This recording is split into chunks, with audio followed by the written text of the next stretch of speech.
Sud Radio Conseil de famille. La chronique patrimoine avec LP Promotion. Ensemble, construisons l'avenir.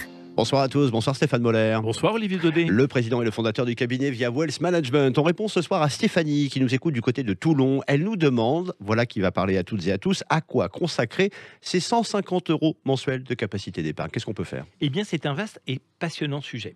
Évidemment, vous ne serez pas surpris que je vous réponde qu'il n'y a pas de réponse toute faite et que cela dépendra évidemment des objectifs de chacun d'entre nous. Oui, enfin, on ne va pas sortir là, vous allez quand même nous donner des pistes, notamment à Stéphanie qui nous écoute. Alors, nous allons partir du principe que cette épargne est structurée pour 20 ans et imaginez ce qui se passerait dans différents cas de figure d'investissement. Alors, on commence, plaçons 150 € par mois sur un livret d'épargne.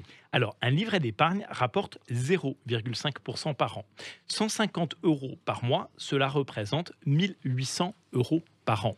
Donc, au bout de 20 ans, j'aurais versé 36 000 € sur mon livret d'épargne et capitalisé moins de 38 000 €. J'aurais donc gagné moins de 2 000 € en 20 ans. Et c'est pas beaucoup quand même. Surtout si l'on considère l'inflation sur la période. En plus. Et si on verse cette somme maintenant sur un contrat d'assurance vie, Stéphane ? Alors, nous allons mettre de côté les contrats d'assurance vie en fonds euros dont nous avons déjà parlé et imaginez que nous plaçons 150 € par mois sur un contrat d'assurance vie en unité de compte. Sur ce contrat, nous visons un rendement de 4% par an. Alors, bien sûr, il y aura des écarts de performance, il y aura de bonnes et de moins bonnes années, mais disons que nous visons 4% par an. Dans ce cas, les 36 000 € versés sur 20 ans peuvent générer presque 55 000 € de capital à la fin. Oui, dans ce cas de figure, c'est 19 000 € que j'ai capitalisé, ou Stéphanie, sur 20 ans, contre 2 000 pour le livret.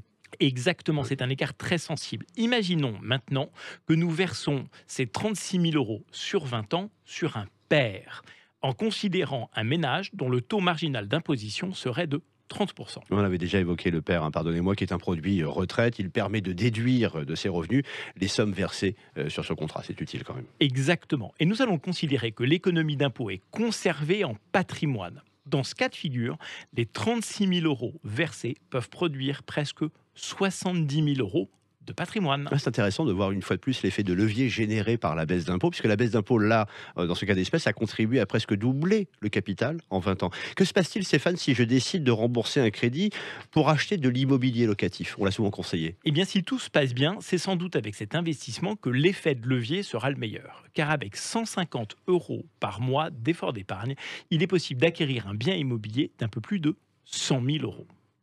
Vous nous avez déjà expliqué, je m'en souviens, l'effet bénéfique de l'effet de levier du crédit. On aura l'occasion d'y revenir.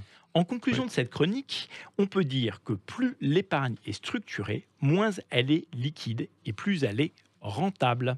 Ce qui nous permet de produire de la rentabilité, c'est toujours le facteur temps. Patience et bon sens sont deux mots qui riment bien ensemble tout de même, qui vont bien ensemble. Un grand merci à vous Stéphanie pour cette très bonne question. À votre tour de poser la vôtre sur le blog de Conseil de famille, conseil au pluriel-2-famille.com, chronique à retrouver en podcast, sudradio.fr et nous on se retrouve demain. À demain Olivier. Toujours ici. C'était Sud Radio Conseil de famille. La chronique patrimoine avec LP Promotion. Ensemble, construisons l'avenir.